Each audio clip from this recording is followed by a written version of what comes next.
Hey everyone, this is Blue. Today I'll be covering Resident Evil 6, so fasten your seatbelts. This one isn't going to be very pretty. But before I start digging into this thing, I'll touch on the story a little bit. We're reunited with familiar characters such as Chris Redfield and Leon Kennedy, both of which are on two separate teams, and then we have Sherry Birkin, who you may remember from Resident Evil 2. They each have partners that have been newly introduced to the series, and somehow all three sets of these people just happen to keep stumbling across each other multiple times throughout the game. You'll also see more of Ada Wong than anyone ever really needed or wanted, but they're all working towards a similar goal, which is to stop the launch of these missiles that are carrying the new C virus, short for chrysalid, from hitting 3 major countries and causing a widespread outbreak. This new form of virus allows the infected to maintain a certain level of intelligence, giving them strategic and combat abilities, as well as allowing them to use weapons, which isn't something new and innovative for the series, but there are new threats that spawn out of the fallen victims that have turned into these cocoon-like states, and then they hatch into a deadlier creature. Now let's touch on the gameplay. Forget everything you've ever known about Resident Evil games. The controls have completely changed and feel clunky, irritating, inconvenient, and confusing. Selecting a weapon is like spinning a carousel of choices, none of which display on the screen long enough to figure out what you've selected. And if you use one grenade, you're automatically re-equipped with a firearm, so if you're wanting to throw multiples, you have to go back into this juggling act to try to find what you need, which is also how you find your first aid sprays, which just kind of adds to the clutter and confusion. The new health system seems clever, turning the herbs that you pick up and combine into tablets that resemble Tic Tacs that you just hit a shoulder button to consume when needed, which is a cool idea at first, but the fact that you have to go into your inventory to even make these before you're able to use them, it just adds to the whole mess of the thing. It feels like the majority of this game was QuickTime events, over and over and over with the QuickTime events, and a good portion of them are unexpected, or confusing, or just simply flash by too fast, which gives the player a sort of feeling of disorientation, and the whole thing is just really unpleasant. There are also 2 instances, at least, in each campaign, where you have to outrun Object A, and make it to point B, while sliding under and jumping over objects with a perpetually changing camera angle, and if you're too slow, you die instantly and you have to start that section over. It's infuriating, and in fact, it feels more like work than it is fun. But the graphics are great.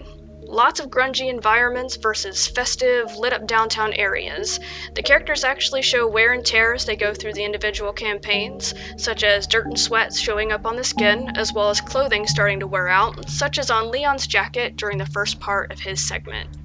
Overall, I was really irrationally upset with how bad this game feels. Most of the storylines, with the exception of Chris, are absolute trash. They're cheesy and unrewarding and out of character, especially Leon.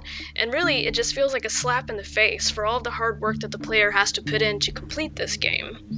Ammo is limited, which is great and works really well in the earlier titles, when a single zombie would strike fear and panic into your heart, but when it's a full-fledged action game like this, all it does is create more frustration. It doesn't inspire you to improve your combat tactics, it's just frustrating. I shouldn't have to spend 2 hours trying to kill a boss with a knife, which is the same boss that I've already tried to kill 3 times before. That's right, get used to the same boss battles over and over and over, because they'll keep coming back again and again, which is somewhat reminiscent of previous titles, but not to this ridiculous extent. You'll redo the same thing over and over as your storylines intertwine with sections that you've already completed in another campaign. It's exhausting. The biggest frustration of all might be the fact that Jake is supposed to be Albert Wesker's son. Out of nowhere, we're supposed to believe that he has a son, and I feel like I'm just spinning my wheels here, like I'm the only one who's questioning this. When they first announced it, I was going to refuse to play this game, because the idea of that is just beyond ridiculous. I was talked into warming back up to this title by the idea that he's probably a test tube baby, because there's no way in hell Wesker ever tried to woo a woman and then knocked her up. There's just no way. In every previous title, they paint a pretty clear picture of him kind of being married to his work, being cold, calculated, and calloused. There just isn't any room in his itinerary for a relationship, or even a one-night stand. The only person I can think of that he ever dedicated any amount of time to aside from himself was Chris. But you know what? They never really explain it. They never reveal anything about Jake's past. It's like the developers didn't even bother to remember the history of Resident Evil. I'm pretty convinced that they just asked a couple of drunk dudes that had played part of the previous games to explain the story to them, and they just ran with it. Not only do they betray their own canon, but they killed off the one character that would have been excellent to continue on in the series, even though some of the other characters' story arcs had come full circle and would have been a better choice to bite the bullet. In short, quick-time events from hell, illogical and boring storylines, it's disjointed, sloppy, and feels like work. It's disappointing for a classic Resident Evil fan, but probably slightly less painful for someone who isn't familiar with the series.